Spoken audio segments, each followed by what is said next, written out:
Programme में एक बार फिर खुश आमदीद। खालिद चिश्ती साहब, अगरचे जावेद साहब इस पर अपना नुक्ता नज़र दे चुके हैं, बट इस मुश्तरका दिफाई मुआहदे के भारत के लिए क्या मीनिंग है, क्या तसव्वुर करे भारत, क्योंकि पाकिस्तान के साथ तो डिस्प्यूट्स ऑन हैं, जंगें भी हो चुकी हैं, क्या कहेंगे सर इस पर?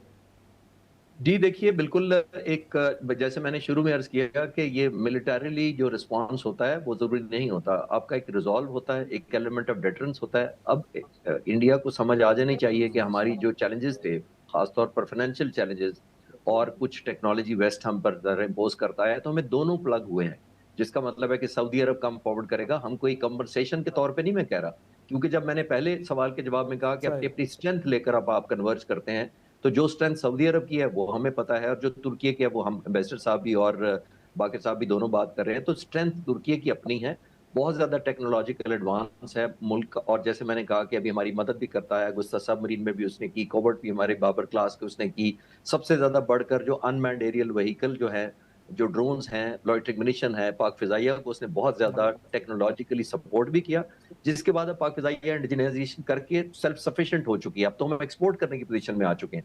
तो ये वो स्ट्रेंथ है जो एक मैसेज जाएगा। आमतौर पे इस तरह के मुआहदे ये नहीं, जैसे मैंने पहले भी कहा, ये सिग्नलिंग होती है, ये एक रिजॉल्व शो करता है। और हिंदुस्तान को अब ये रियलाइज करना चाहिए कि जो पिछले साल मई 2025 में इंडियन प्राइम मिनिस्टर ने ये सोचा था कि बहावलपुर और 7-8 जगहों पर हमले करके पाकिस्तान जैसे मुल्क को एक इररेलेवेंट कर दे और एक न्यू नॉर्मल बना दे हमारे मुल्क के लिए, कि वो हिंदुस्तान का प्राइम मिनिस्टर डिसाइड करेगा कि हमारे मुल्क में एलिजिडली कहाँ दहशतगर्दी हो रही है, कौन दहशतगर्द का जिसका टारगेट करना है, वो इंडियन प्राइम मिनिस्टर डिसाइड करेगा।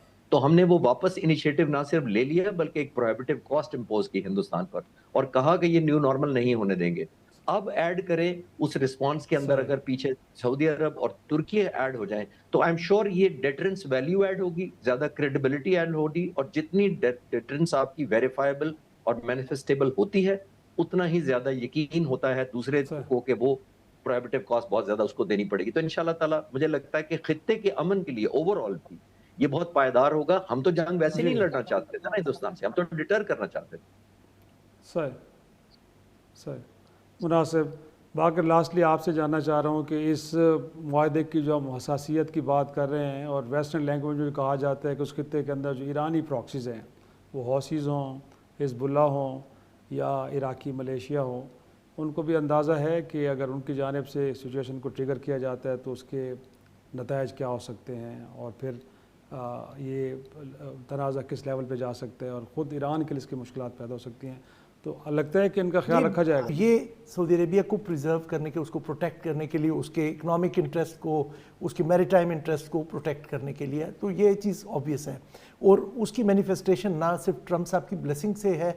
आपको यहाँ पर एक स्टोरी जो आप मिस कर रहे हैं मेरे ख्याल में, वो ये है कि इजिप्ट की एब्सेंस। तो इजिप्ट की एब्सेंस जो है वो इस वजह से है कि अगर इजिप्ट इसका एलाई बनता है तो डायरेक्टली फिर आप इसराइल को थ्रेटन करते हैं।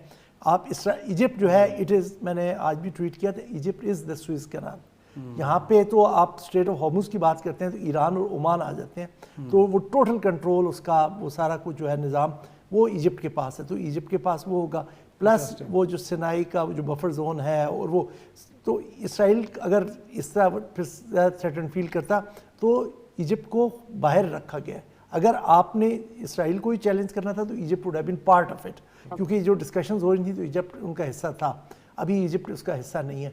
तो ये चीज़ डेटरेंस इस्टेब्लिश की जा रही है, जो रीजनल नेटवर्क्स हैं।